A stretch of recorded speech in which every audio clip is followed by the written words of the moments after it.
Nithyanandam Paramasukadam Kevalam Dhyanamurtim Dvandvatitam Gaganasprisham Tattvamasyatilaksham Ekam Nityam Vimalachalam Sarvati Sakshibhutam Bhavatitam Trigunarahitam Sadgurum Tam Namami. Welcome all of you. Yes, Nithyananda, and welcome. Yes. So after this powerful darshan and satsang, sounds revealed so much. And we just had the power manifestation where all of you have taken active participation in the power manifestation. So congratulations to all of you. And again, of course, every day we are having the power manifestation satsang. So do not miss any single day without understand. This is the most important thing in your life. Whether you are doing any other work, whether you are going for any work or career, or that's fine. You can, but the most important thing, having that super conscious breakthrough in your life, which is the very important and the ultimate thing in your life. So do not miss whenever Swamiji comes for darshan, be available for the darshan, power manifestation. This is your time to be in oneness with Paramashiva. All right. So with this, now we'll be entering into the next segment. Before, as today we have been going through the various sessions on the Arogya Spurana, which means health and wellness. So Swami says that what we have is body. So what we can start with working on the body. So we had been working on the body through the preparation meditation, working on visualization, balancing Vata, Pitta, and Kapha. Then we had chakra breathing meditation and laughter, the best medicine. Now we'll be entering into. Yes, we'll be entering into laughter is the green signal. So let us get ready. Let us sit comfortably with the head, neck, and spine in a straight line. Let us hear directly from the Supreme Pontiff of Hinduism, Swamiji himself, as he reveals on these very truths. How laughter is the green signal. It basically allows us to be ourselves, to be available for everyone. And let us hear from the Supreme Pontiff of Hinduism himself.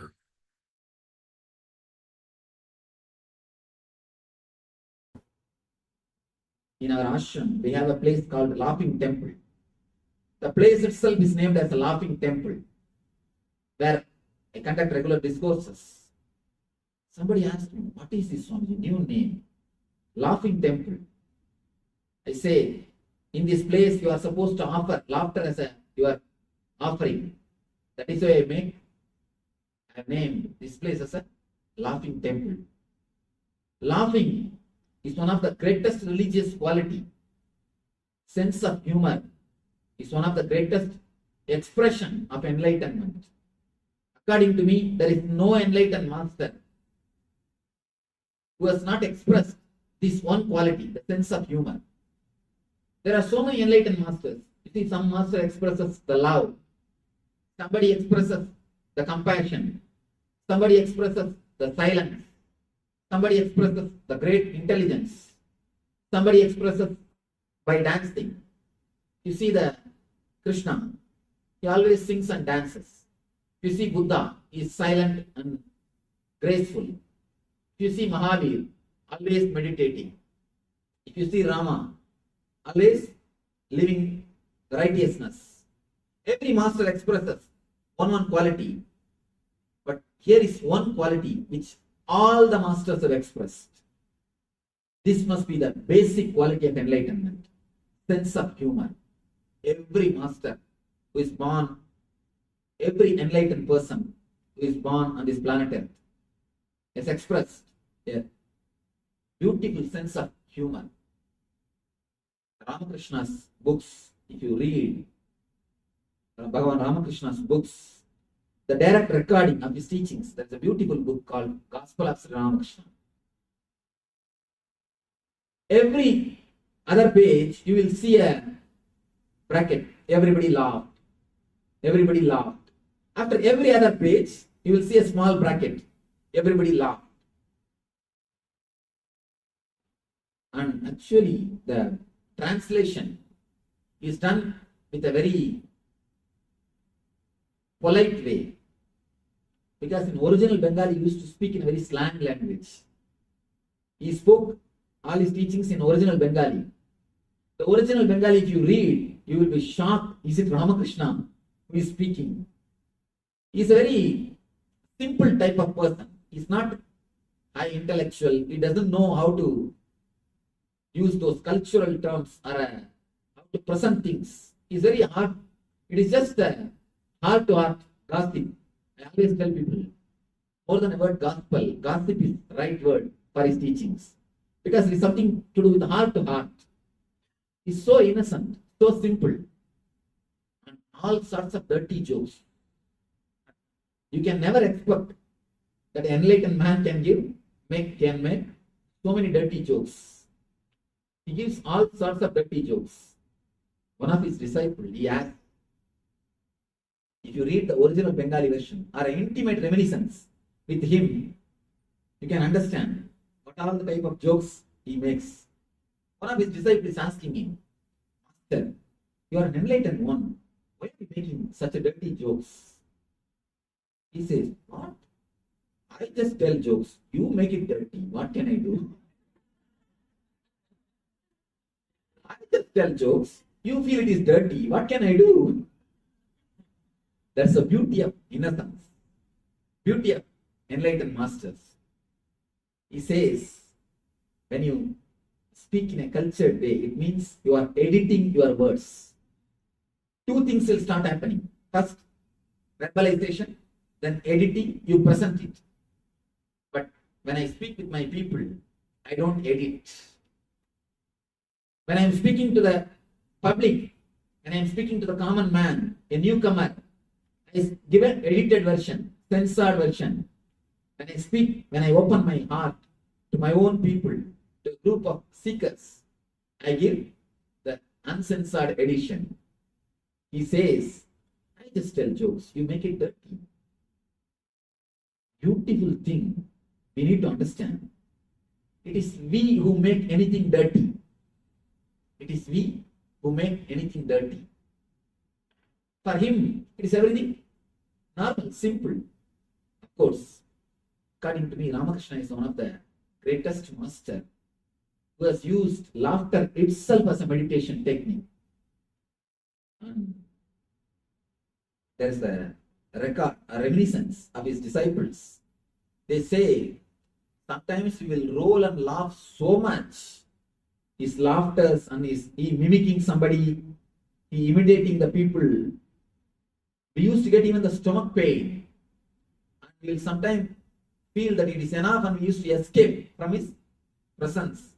We used to run away from him. You can't imagine that Ramakrishna used to make so much of jokes. Every master sense of humor was seen in every expression of enlightenment. According to me, this quality must be the basic quality. That is why every master expresses it. In other qualities, as far as dancing concerned, there is no expression of dancing in Buddha's life. In Mahavir's life, there is no expression of music. In Krishna's life, the silence is never expressed. In every master's life, something is missing. But as far as the sense of humor concerned, it is expressed in all the great masters' life. And moreover, if you see the masters laughing, you can see the ultimate expression of existence. One master, great enlightened master, used to tell his disciples, meditate on me as if I am laughing. Meditate on my form of laughter. Somebody asked him, why master? What is the speciality? What is the speciality? He says, a miser will be in his optimum energy. He will be in his maximum energy when he is counting the money.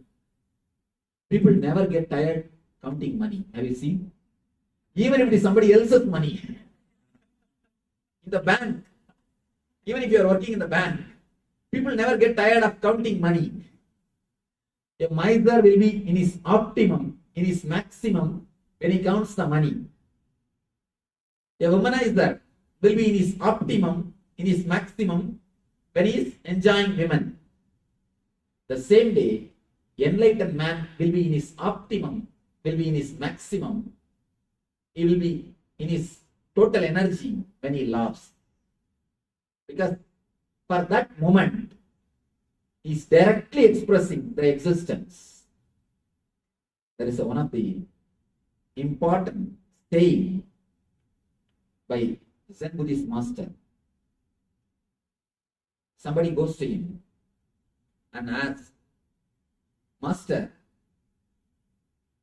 always you say, whatever is done by you is different and whatever is done by us, it is different. If you yell at us, you say it is good for us. You say it is expression of compassion.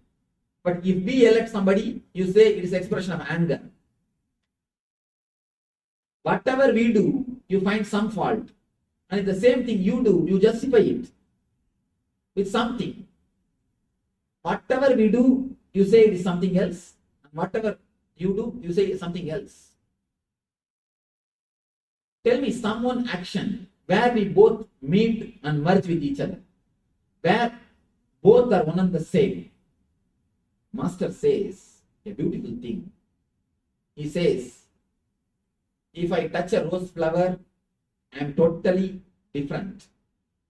And the rose flower also feels totally different. If you touch a rose flower, you feel totally different. And rose feels totally different. Because your sensitivity is very less. My sensitivity is too high. When you touch a rose, only half of your being touches. And the same way, half of the rose being responds. But when I touch a rose, my whole being feels it. That's why the whole rose responds to it. That's one important thing in Zen. They will make a lawn, grass lawn around your house. You have to go to the house and come back only walking on the lawn. If you don't make the path on the lawn, if a grass does not die by your walking 1 year, only then you will be initiated into monkhood. The important thing we should understand. They say, if grass does not die by your walking, then you are qualified to become a monk. Means, you become so graceful, so vibrant, filled with positive energy. Grass never feels hurt by your walking. Grass should never feel hurt by your walking. The intellectual people, they always tell me, no, Swami, after all weight, how can you expect grass not to feel the weight? One important thing I want to tell you, this incident has happened in my life. Come back. After half an hour of walking into the forest, suddenly I thought, we are in the deep forest. And how to know what way to go back? And where is the way? No board, no way.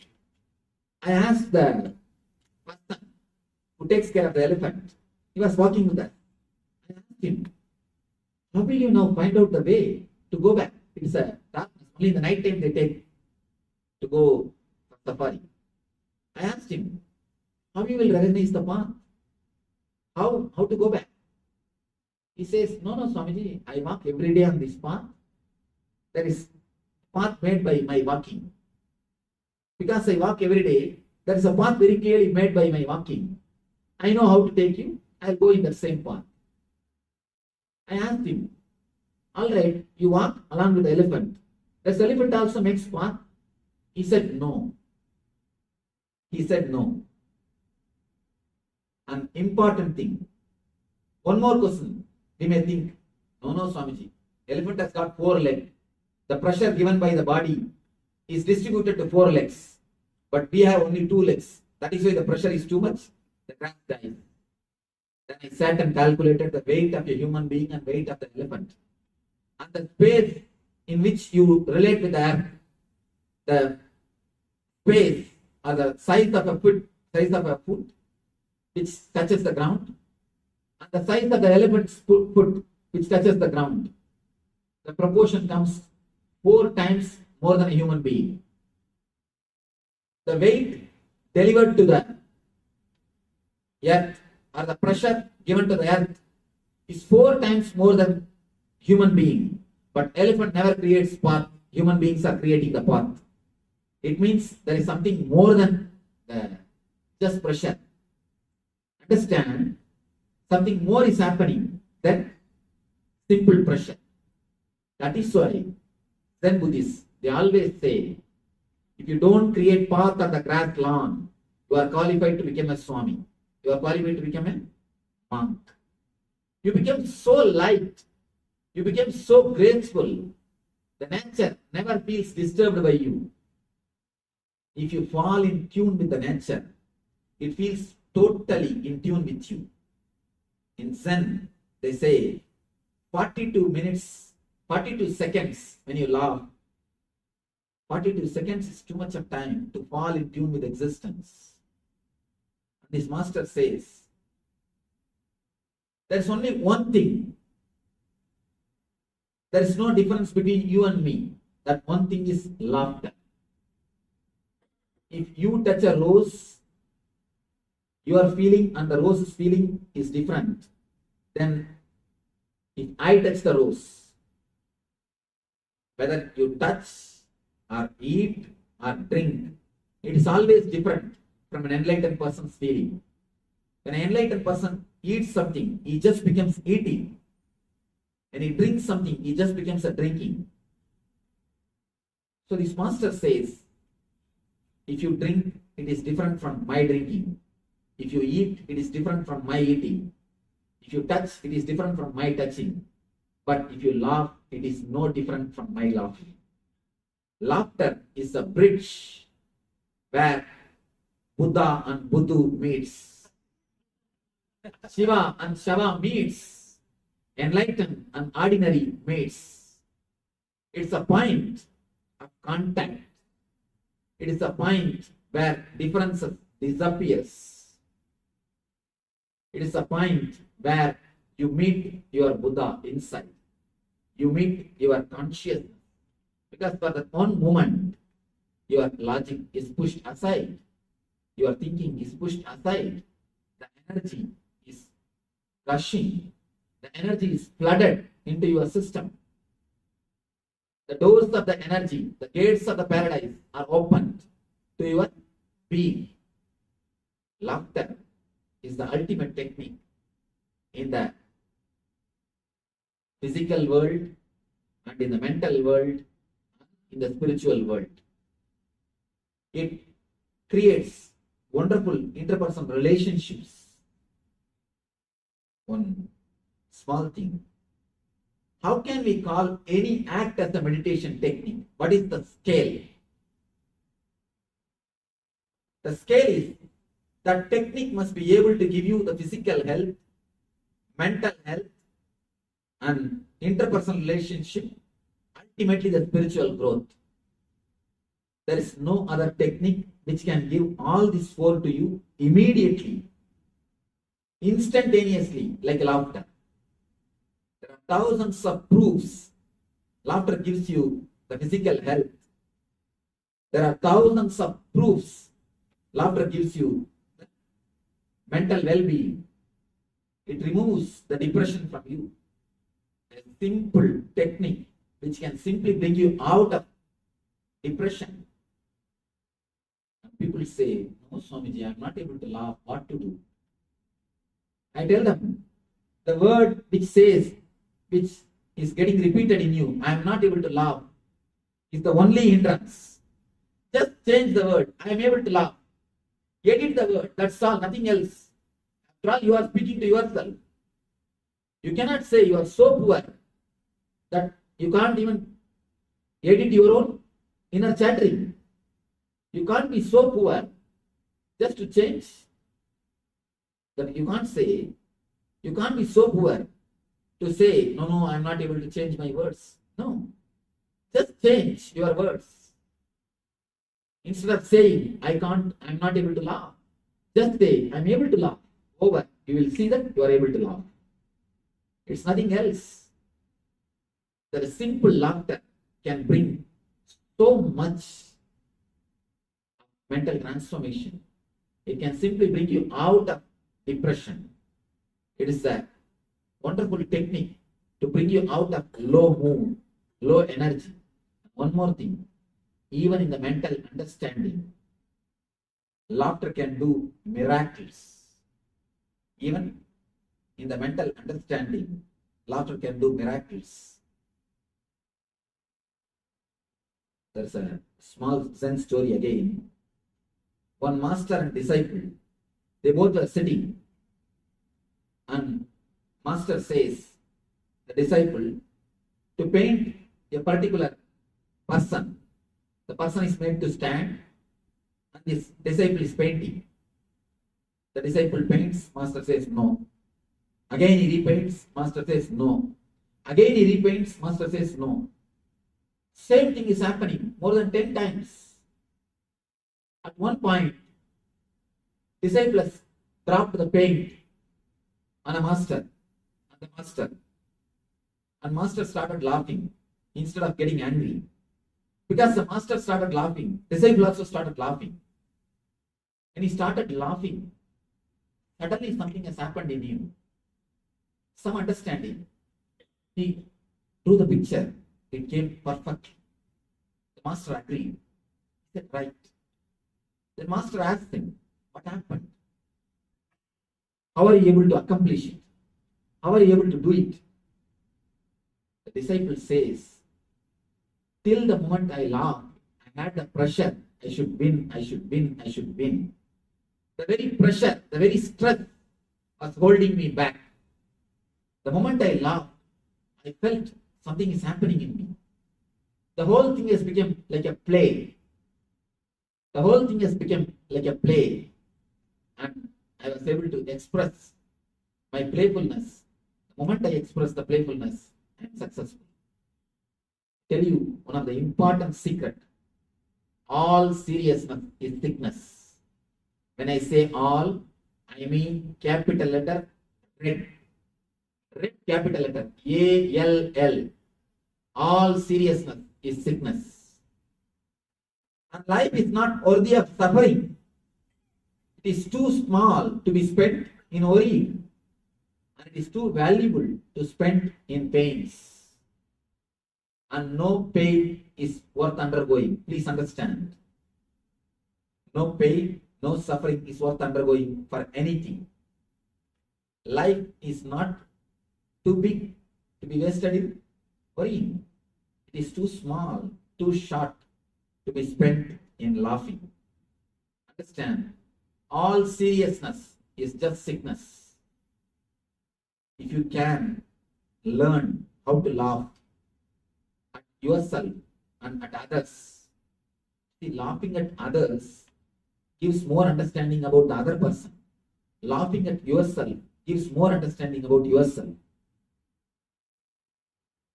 This needs to be understood a little deeply. Whenever you laugh at somebody, understand the new, different understandings about that person, about that thing comes to you. That is why you laugh. You have a rational, logical understanding about him. When suddenly that rational, logical understanding is broken, only then you laugh. Same way, when you laugh at yourself, you get a new understanding about yourself. According to me, laughing at others, your unconsciousness is enough. But to laugh at yourself, you need consciousness and boldness. When you can laugh at yourself, you understand your personality, your being in a different way. Your experience about yourself becomes totally different. The power, the capacity to laugh at yourself is what I call the capacity to contemplate, or the power to scrutinize your own being. If you have the power to laugh at yourself, you will have the power to check yourself. You will have the intelligence, courage to analyze and accept your mistakes. The power to laugh at yourself means the power to look at the outsider, the capacity to witness yourself. The capacity to witness yourself is created when you can laugh at yourself.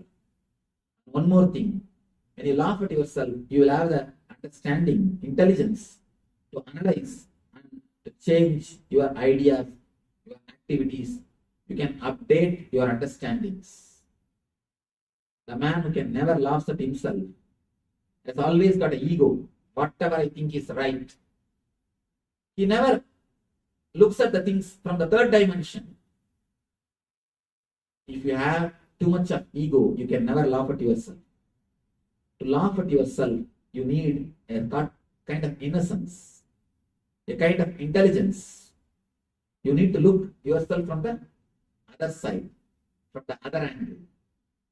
If you have the capacity to look at yourself from the other angle, you can always win in the game. That's a small story. One lawyer who always wins any case he takes up. Any case he takes up, he wins. He goes to meet one of his friends. His friend asks him, how are you able to manage? How are you able to win in every case? I have not seen you failing in single case. What is the secret? He says, I have only one thing to do. I just go to my house and present my case as the opposite person, as the opposite attorney. And my wife gives all the points which I am supposed to speak. I go to my house and start defending the opposite person. And the moment I start defending him, I start arguing for him. She knows, she gives all the points which I am supposed to speak. Now I know I am equipped with all the points. I win. The moment you can look at the things from the other angle, extraordinary intelligence happens to you. Even in the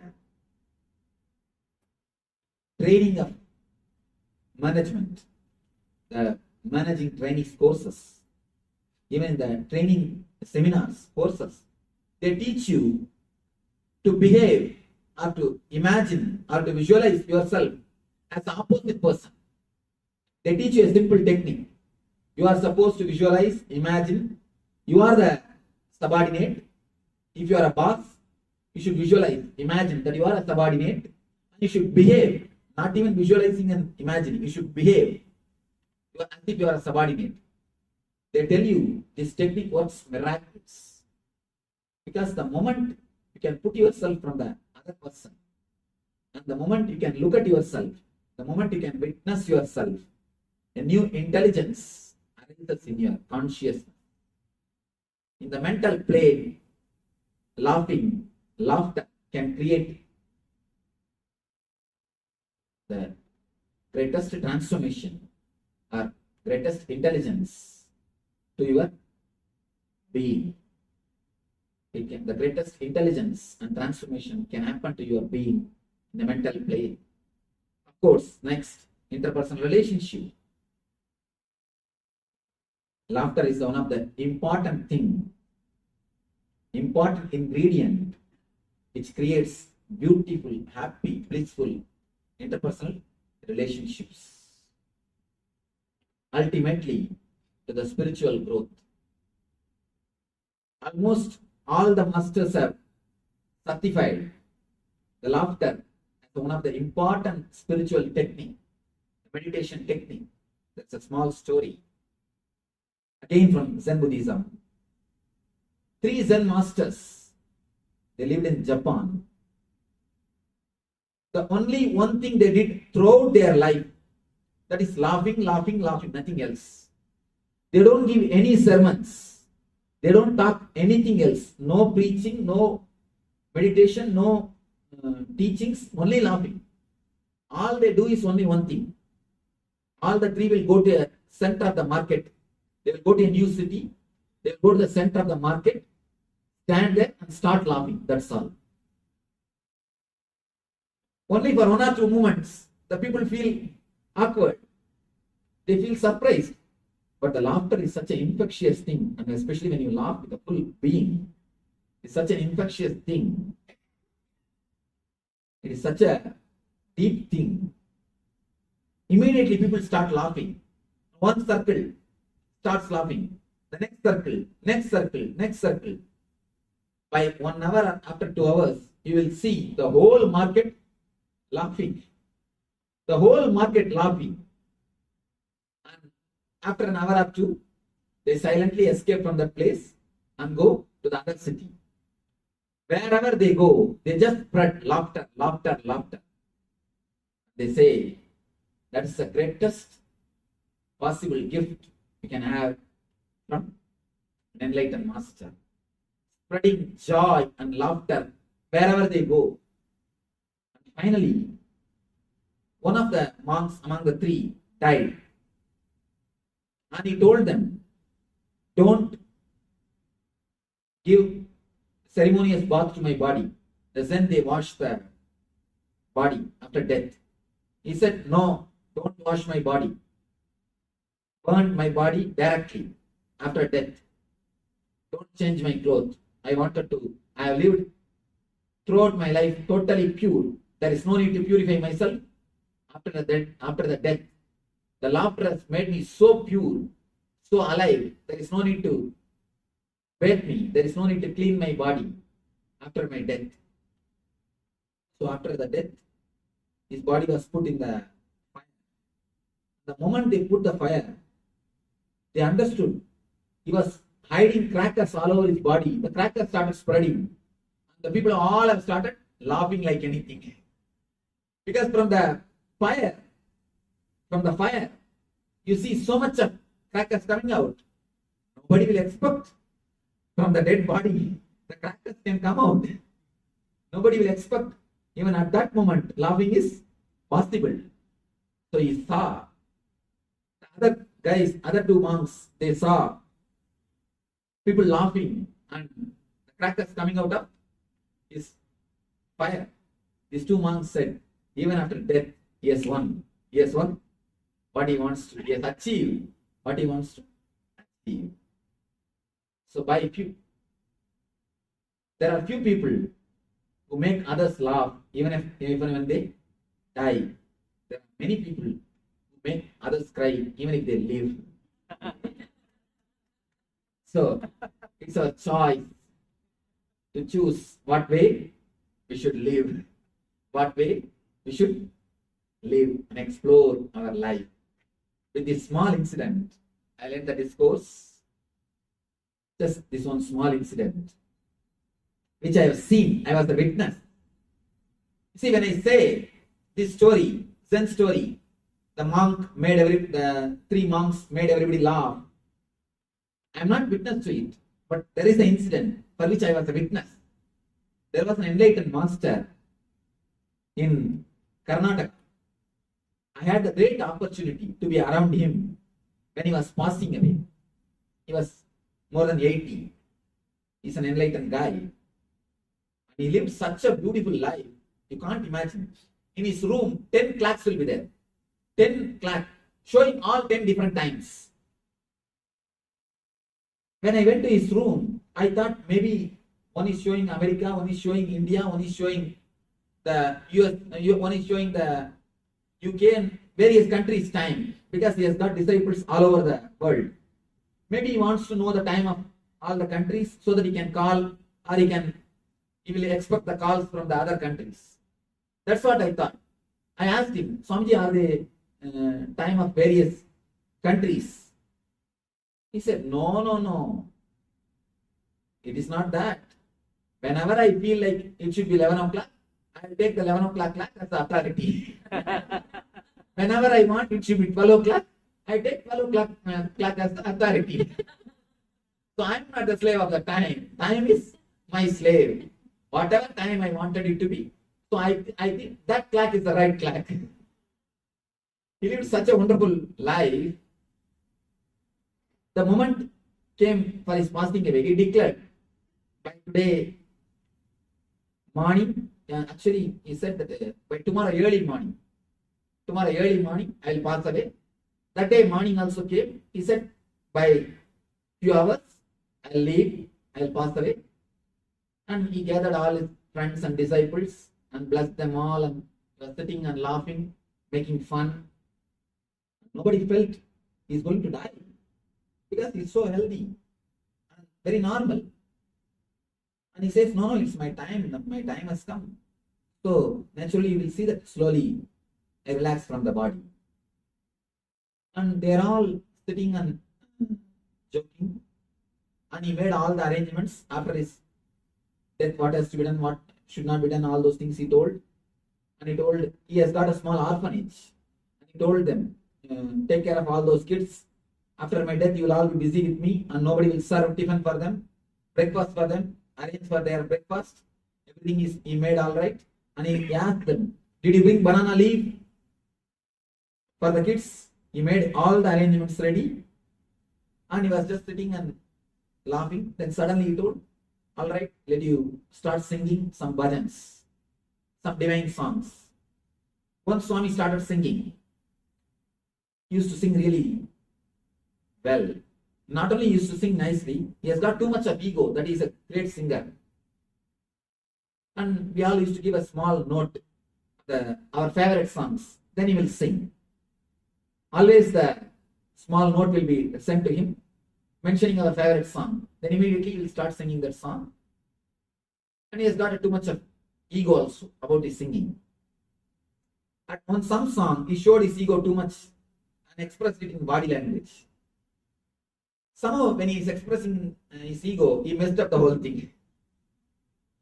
And this Swami sent a small note. And this guy was singing. He knows he feels proud. And this enlightened man never recognized the ego of that guy, that was singer. And that singer thought, now he has recognized, at least at the time of dying, he recognized the song, he recognized his singing by sending a small note. He was expecting that this enlightened master would have written some name of the song so that he can choose that song and sing. He took the note and read.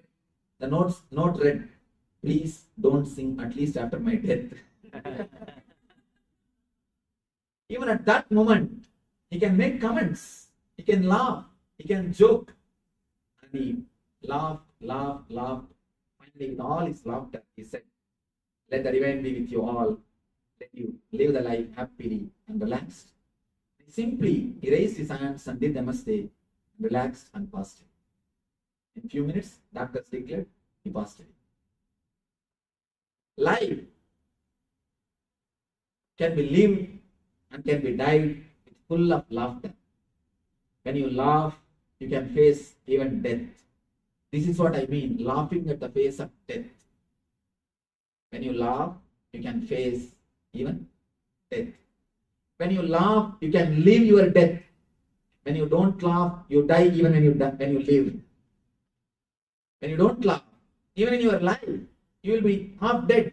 And half dead are much worse than dead. At least dead people don't disturb others, and half dead are always disturbing others. Understand? Dead people don't disturb others. It's half dead people continuously torturing and ruling others. See, masochists are always sadists. Understand? Sadists are always masochists. If you are torturing yourself, you will torture others. If you torture others, you will torture yourself. Because both are almost one and the same. You have only one mind. If you torture others, you will torture yourself. If you torture yourself, you will torture others. If you know the technique of laughing, there is no technique in laughing. If you know the techniqueless technique of laughing, if you just know the laughing, you will see, you know the life. The life starts happening to you when you start laughing. By laughing, you can live even your death. By forgetting the laughter, you die even when you live. So, it is your choice between life and death, whether to laugh or not to laugh. Let you laugh and live the life of eternal bliss, Nithyananda. Thank you.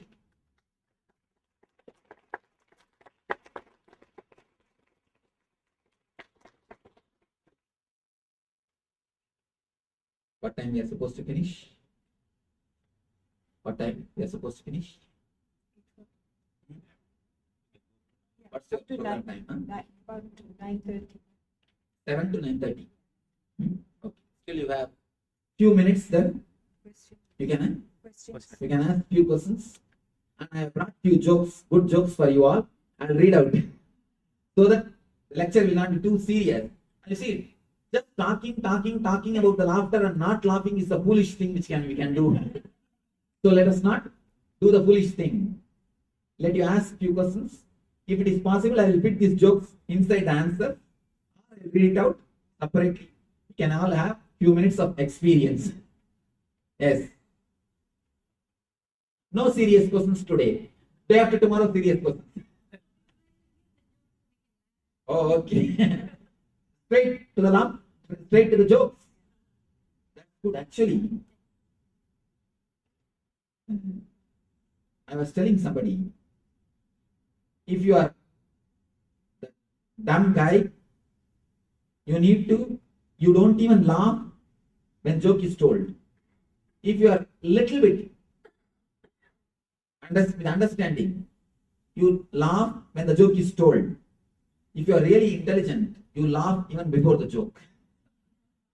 Because when the energy overflows, you are filled with laughter. So now I think, without even a question, we will go for joke. Or shall we have few questions at least? Just as a ritual. No questions?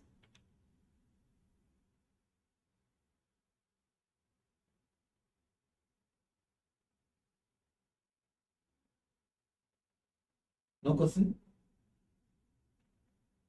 All right, one joke, then we'll go into one question. Here is a small story. The whole family goes to theater one night, but nobody wants to stay in the house to take care of the grandfather. So they have to take him also with them. The play is nearing its climax. The cinema is about to end. The climax is about to happen. The whole row is disturbed by this old man. The grandfather is crawling around on his hands and knees. The whole row is getting continuously disturbed. People are not able to enjoy the climax. Small girl, she shouts, "Grandpa, get back to your seat. What are you doing?" The grandfather says, No, I can't. I've lost my toffee." Girl says, "Keep quiet. Sit in your chair. Don't disturb the whole theater. Just for a small toffee. I'll get you a big toffee when we go out, if you keep quiet." Grandfather says, No, I want only that toffee." Girl says, "What is so special about that?" "No, my teeth are stuck in it." Sometimes your teeth are stuck in the toffee. A small story. Suddenly, a person becomes enlightened. The whole heaven is celebrating the enlightenment. One more person has become enlightened. We are going to have more people in our heaven. Let us celebrate. Indra threw a big party. People are jumping, dancing and singing. Such a big celebration is going on. The other side, hell, a big serious discussion. One devil is shouting, "You fellow, how can you make this guy enlightened? How can you allow this guy to become enlightened? You should have prevented him earlier itself. Anyhow, it has happened. Do something." The next guy is shouting, "Yes, we must do something. We must see all the possible things to stop the enlightenment spreading. If the same thing happens, if people become continuously enlightened, who will come to our place? No, where we will get the people? And we are already slowly becoming less." Chief devil, the chief, he is very silent and calm, serene. He says, "Fools, don't you think I know what has to be done? I have already sent enough of intellectual disciples to him. They will take care. The enlightenment will never spread. When the intellectual disciples gather around masters, they act as a representative of devils so that the enlightenment never spreads. And that's a beautiful thing. There are 5 photographs of Ramakrishna taken. One photograph was brought to him and they showed him what type of photograph it is. I am not laughing. Throw this away into Ganga. And not only that, he took the negative also and threw it. And he says, I wanted me to be photographed, and I wanted me to be seen by the people only as a laughing person. There are 3 photographs of him. In all the 3 he is laughing, and in one photograph he is dancing. He is dancing. When a real master expresses himself, he always wants only this type of expression.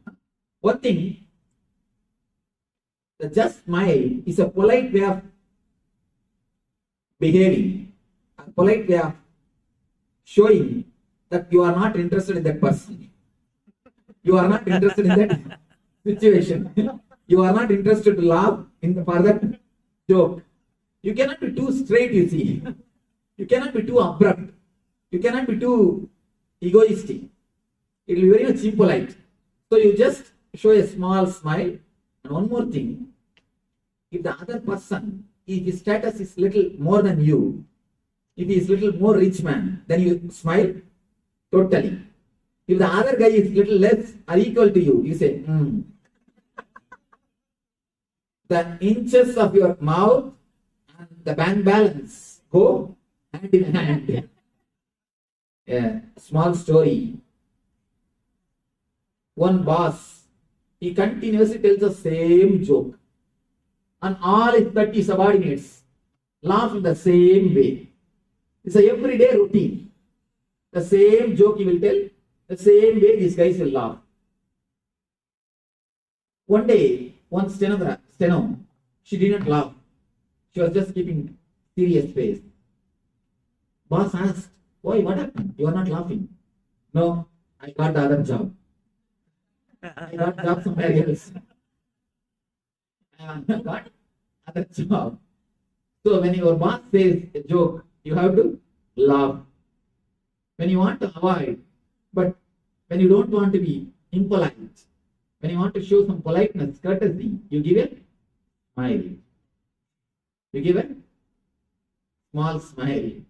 So according to me, smile is technique to escape from the laughter. I tell you, don't bother about joke, whether you understand or not, but don't miss the laughter. Even if you miss the joke, don't miss the laughter. Because it's a wonderful chance. You don't have to bother whether you understood or not. There are many people who used to ask me, Swamiji, I don't know the language in which you are going to conduct a course. In India, I conduct courses in the regional languages. So people come and ask me, I don't know the language, can I attend the course? I tell them, you are the right person to attend. You are the right person to attend. At least you will know you don't know. Other people will not even know that they don't understand, they don't know. You see, when you know the language, you think you know. You don't even know, you don't know. If you don't know that you don't know, you don't even know you don't know. If you know you don't know, at least you know you don't know. So I tell them only one thing: sit silently when I speak, laugh loudly when the people laugh. That's all. The whole program is over. Nothing else needs to be done. You are the right person to enjoy the course. You are the right person to attend the program, because you don't have to think unnecessarily intellectually what I am talking, whether to understand or not. You don't have to do all the intellectual gymnasium, whether to understand the words directly or indirectly or this way or that way. All those things are not necessary. After all, meditation is all about silencing your mind. Sit silently, you will automatically become silent. That's all. You don't have to do all intellectual gymnasium. You are the right person to attend the course.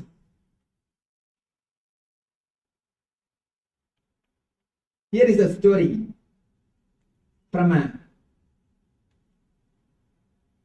book. A guy is leaning back in his armchair in the new office he has just opened. The door creaks open and a man comes in. Aha, thinks the guy. A client already in. I must try and impress him immediately. Dragon picks up the phone and starts talking. No, sir, I'm extremely sorry. I'm too busy. I cannot take up that project. Can you call? After 10 days, I may be able to take up that project. No, sir. Even if you give $10,000, it is too much. I can't take up the case. I can't take up the project. Please give me a call after 10 days. He sets down the phone and looks expectantly at the man who has just come in. And now, says the guy, looking at the man, how can I help you, sir? What is the business? You want to talk to me? The guy says, you can't help me in any way. I'm just coming to connect your telephone.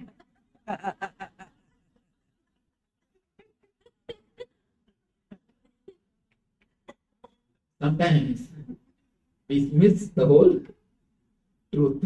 What for? The other guy has come.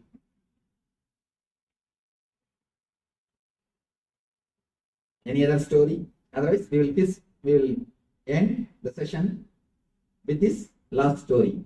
Last joke. Any other question? We will finish with this small story. It is midnight in a dark place behind a pub. A fearless guy, maybe he's a lawyer, is walking, is wandering around. Suddenly he is approached by a shabby looking guy who is wearing a large black overcoat, big hat and sunglasses. Hey, says that guy, are you a lawyer? The lawyer just looks at him, straightening up his tie. Yes, I am. Says the other guy, do you handle criminal cases? Yes, I do. Asks the other guy, would you help even a thief? The lawyer just blinks his eyes and adjusts his coat and says, certainly, sir. The guy says, pulling out his gun, then you start helping me with your wallet. If you understand. And this is the last story. I'll finish.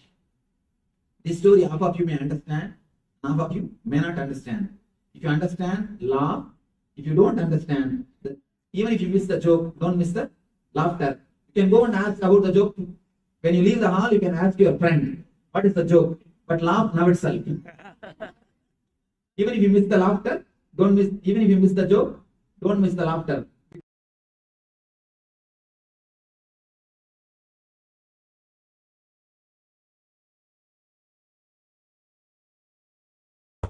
Now, we are working on Amrita Tattva.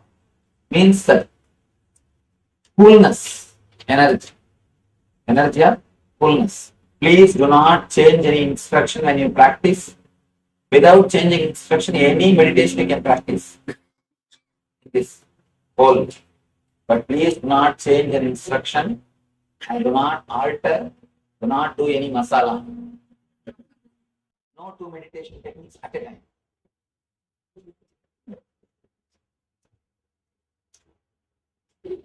Alright, now we will work on the Amrita Tattva. Means that energy which is called Sitala, which makes you cool. We work on the Amrita energy. Again, you need to sit on Vajrasana. Let me finish the instruction, then you can do. You will inhale through mouth. You will just stretch the tongue like this. Just hold the tongue. Inhale through mouth. And then just try to digest the air. You will feel a tremendous coolness. Then automatically your body will exhale through nose. Please do not exhale through mouth. Inhale through mouth and exhale through nose. How the last meditation, it will heal any problem related to stomach and the Agni. This will heal anything related to gas, especially if you have gas trouble. any problem related to gas will be completely healed by this meditation. It will completely heal it. If you try your best to avoid this masala stuff, eating masala stuff, it will always lead to gas trouble. If at all you go to some feast and eat, at least for 1 or 2 days, do this meditation. Your stomach will be clean. Stomach will be clean. Please understand. Inhale through mouth, just swallow the whole air. Automatically your body will exhale through nose. Do not exhale through mouth. And do not try to exhale. Automatically your body will exhale. Just for a few minutes do this. You will have a tremendous coolness inside your system. After this, you will do meditation which connects both. But it will lead you to much more intense level. But you will not be able to do directly that unless you practice these two separate. Please. If you can't sit in the Vajrasana, you can sit normal way. But try your best to sit in Vajrasana. I cannot hold my stomach. Oh, at least inhale. Inhale through mouth. Can I squeeze the pit in? You just inhale through mouth. Tie the ribbon. Close your eyes. Start inhaling through mouth. Inhale as intensely as possible, as deeply as possible. When you feel you are full, just swallow. Try to digest the whole thing. Automatically, your body will exhale.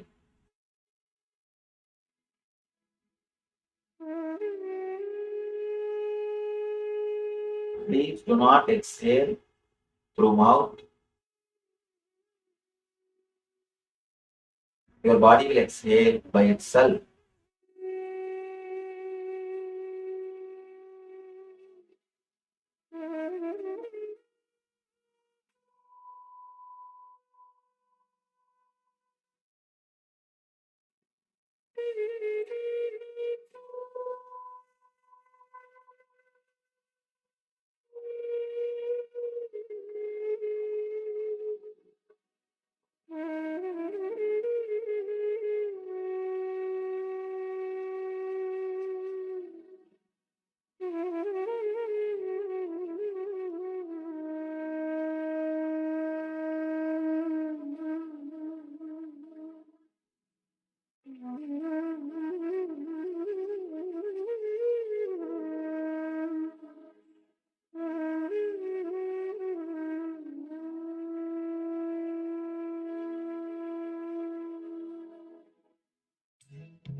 Inhale as much as possible.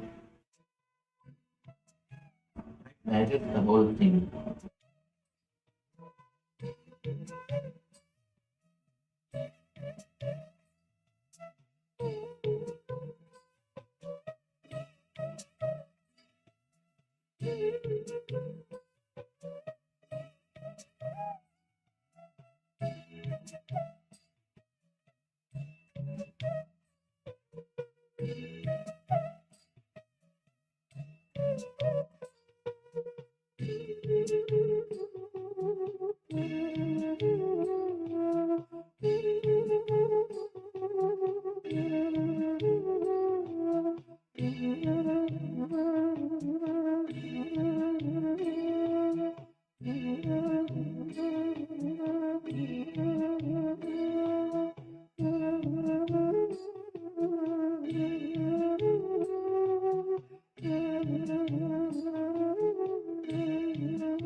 Inhale intensely through mouth. Allow the body to exhale through nose.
Yes, then all of you. Nityananda. All right. So with this beautiful revelation, actually on the laughter itself, we had the meditation as well. This is a time that will be closing the day for today. And remember, understand that you can heal yourself. Arogya Spurana. And Swami says again and again that what you have is body. You can start with that. You can start working on the body. So tomorrow the day will be starting with the yoga. So make sure that you're tuning in, working on your body. Of course, that's the basic start point, but it yoga goes much more beyond. It's a union itself. So now let's join our hands in Namaskar Mudra. Om Purnamadah Purnamidam Purnat Purnamudachyate Purnasya Purnamadaya Purnamevavashishyate Om Shanti Shanti Shanti Hari Om Tat Sat Sarvam Bhagavad Shri Nithyananda Paramashivoham Level Om Nithyanandam. Yes, thank you very much, everyone. See you all again tomorrow. Nityanandam. Thank you.